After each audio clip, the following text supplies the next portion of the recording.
Hi viewers, அஸ்ஸலாமு அலைக்கும். Welcome to Sana kitchen. இன்னைக்கு நம்ம என்ன சமைக்க போறோம்னா ஆட்டுக்கால் பாயா. அதுக்கு நான் இப்போ ஆட்டுக்கால் பாயா அலசி வச்சிருக்கேன். அடுத்து புதினா கொத்தமல்லி கட் பண்ணி வச்சிருக்கேன். கொஞ்சமாக வெங்காயம் கட் பண்ணி வச்சிருக்கேன். 2-3 தக்காளி கட் பண்ணி வச்சிருக்கேன். தாளிப்புக்கு பட்டை, கிராம்பு, ஏலக்காய் இதையும் எடுத்து வச்சிருக்கேன். வாங்க நம்ம இப்போ எப்படி பாயா செய்யணுங்கிறத பார்க்கலாம். அதுக்கு குக்கரில் 2 டேபிள் ஸ்பூன் எண்ணெய் விட்டுக்கலாம். எண்ணெய் விட்டதுக்கு அப்புறமா பட்டை, கிராம்பு, ஏலக்காய் தாளிப்புக்கு சேர்த்துக்கலாம். அது நல்லா பொரிஞ்சதுக்கு அப்புறமா நம்ம கட் பண்ணி வச்சிருக்கிற வெங்காயத்தையும் அதோட சேர்த்துக்கலாம்.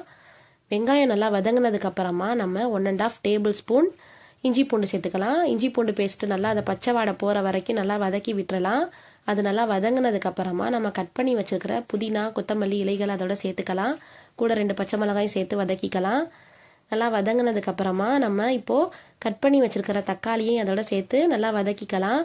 அந்த இஞ்சி பூண்டு தக்காளியோட பச்சை வாடை போகிற வரைக்கும் நல்லா வதக்கிக்கலாம். வதங்கினதுக்கு அப்புறமா நம்ம அலசி வச்சிருக்கோம் இல்லையா பாயா, அந்த பாயா எலும்புகளையும் இதோட சேர்த்து நல்லா வதக்கிக்கலாம். நல்லா வதங்கினதுக்கு அப்புறமா தான் நம்ம மசாலாவை அது கூட ஆட் பண்ணணும்.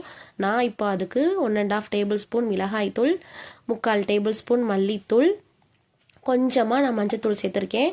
மஞ்சத்தூள் ஆப்ஷனல் தான், உங்களுக்கு வேணும்னா சேர்த்துக்கோங்க, இல்லைனா ஸ்கிப் பண்ணிடுங்க. சேர்க்கலனாலும் நல்லா டேஸ்ட்டாக தான் இருக்கும். அது கூட நான் பட்டை, கிராம்பு, ஏலக்காய் 3மே எப்போவுமே வறுத்து பொடி பண்ணி பிரியாணிக்கு நான் வச்சுருப்பேன்.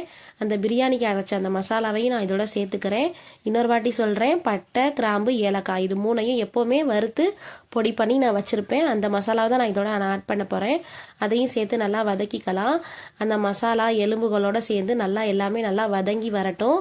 வதங்கி வந்ததுக்கப்புறமா நான் கொஞ்சமாக தயிர், அதோட நான் கொஞ்சமாக தயிர் சேர்ப்பேன். கொஞ்சம் அந்த புளிப்பு சுவைக்காக கொஞ்சமாக தயிர் சேர்ப்பேன். அந்த தயிரை நான் இதோட சேர்த்துக்கிறேன். எலும்புகள் வேகிறதுக்கு கொஞ்சம் லேட் ஆகும். அதனால தண்ணி நீங்கள் கொஞ்சம் அதிகமாகவே சேர்த்துக்கோங்க இது கூட. அதனால நான் கொஞ்சம் தண்ணி அதிகமாகவே சேர்த்துக்கிறேன். சேர்த்ததுக்கப்புறமா குக்கர் விசில் போட்டு மூடி விட்டுறலாம். மூடி விட்டு ஒரு 10-15 விசில் வந்ததுக்கப்புறம் தான் நம்ம ஆஃப் பண்ணணும். ஆஃப் பண்ணிவிட்டு இப்போ நம்ம ஓப்பன் பண்ணி பார்க்கலாம், வெந்துருச்சான்னு பார்க்கலாம். ஓரளவுக்கு எலும்பு வெந்ததுக்கு அப்புறம் தான் நம்ம என்ன பண்ணணும், தேங்காய் விழுதை இதோட சேர்க்கணும். வெந்துடுச்சு, நான் இதோட தேங்காய் விழுதை சேர்த்துக்கிறேன்.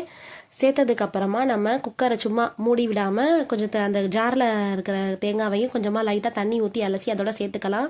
சேர்த்ததுக்கு அப்புறமா தான் நம்ம குக்கரை சும்மா லைட்டாக மூடி போட்டு சிம்லேயே வச்சு மூடி விட்டுறலாம். மூடி விட்டு கொஞ்சம் நேரம், ஒரு 1/4 மணி நேரம் அதிலே கொதிக்கட்டும். கொதிச்சதுக்கு அப்புறமா நம்ம இப்போ ஓப்பன் பண்ணி பார்ப்போம். நல்லா குழம்பு கொதிச்சிட்டு இருக்குது.